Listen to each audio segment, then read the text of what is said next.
السلام علیکم ورحمۃ اللہ۔ جی میرے پیارے بھائی، آپ نے پوچھا ہے کہ قربانی کرنے والا بال ناخن نہیں کاٹے گا تو جو اس کے اہل خانہ ہیں، بیوی بچے اور اس کے ماتات فیملی ممبر، دیگر فیملی ممبر، وہ بھی ناخن وغیرہ نہ کاٹیں؟ تو میں نے کہا کہ جی ہاں، قربانی کرنے والا بھی اور اس کے اہل خانہ فیملی کے دیگر لوگ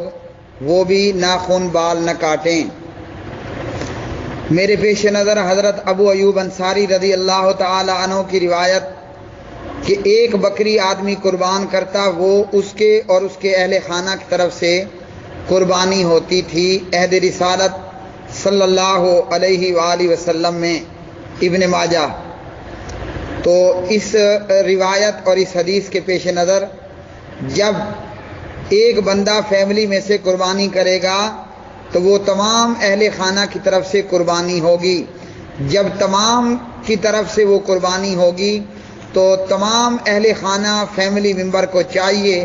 کہ وہ اس بات کا اہتمام کریں کہ ذی الحجہ کا چاند نظر آنے کے بعد بال ناخن وغیرہ نہ کاٹیں۔ آپ نے اس سلسلے میں میرے بھائی اور میری بہن کا جواب بھیجا کہ قربانی کرنے والے کے اہل خانہ پر ضروری نہیں ہے کہ وہ بال اور ناخن وغیرہ نہ کاٹیں۔ تو جی میرے پیارے بھائی، یہ میرے پاس فتاوی اسلامیہ ہے،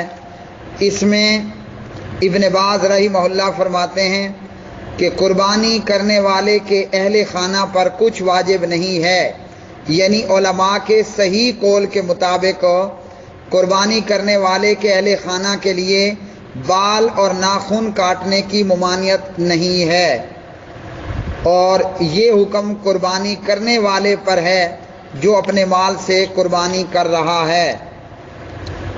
اور اسی طرح دوسرے فتوے میں بھی ابن باز رحمہ اللہ نے یہ کہا ہے کہ قربانی جو شخص کر رہا ہے اپنے پیسوں سے، وہ بال ناخن وغیرہ نہ کاٹے، اور جو قربانی کرنے والے کی اولاد اور بیوی وغیرہ ہے تو ان کے لیے بال یا ناخن وغیرہ کاٹنا حرام نہیں ہے۔ اور ایک اور فتوے میں ابن باز رحمہ اللہ فرماتے ہیں مشترکہ طور پر قربانی کرنے والے بال نہ کاٹیں۔ ایک بیوہ عورت کا سوال جواب دیتے ہوئے بتایا، سائلہ نے سوال کیا، میں بیوہ عورت ہوں، میرے بیٹے اور ایک بیٹی ہے، ہم سب ایک ہی گھر میں رہتے ہیں اور ہمارا مال و اسباب بھی ایک ہے،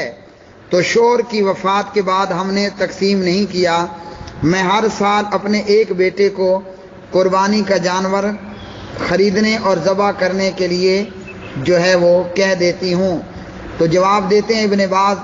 اگر امر واقع اسی طرح ہے کہ آپ سب کا مال اور قربانی میں اشتراک ہے تو آپ سب لوگ قربانی کرنے والے شمار ہوں گے، لہذا ذو الحجہ کے آغاز کے بعد آپ میں سے کسی کے لیے بھی بال یا ناخن کاٹنا جائز نہیں۔ تو پیارے بھائیو، جو میں نے جواب دیا ابو ایوب انصاری رضی اللہ عنہ کی روایت کے پیش نظر دیا، اور ابن باز رحمہ اللہ کا یہ قول ہے کہ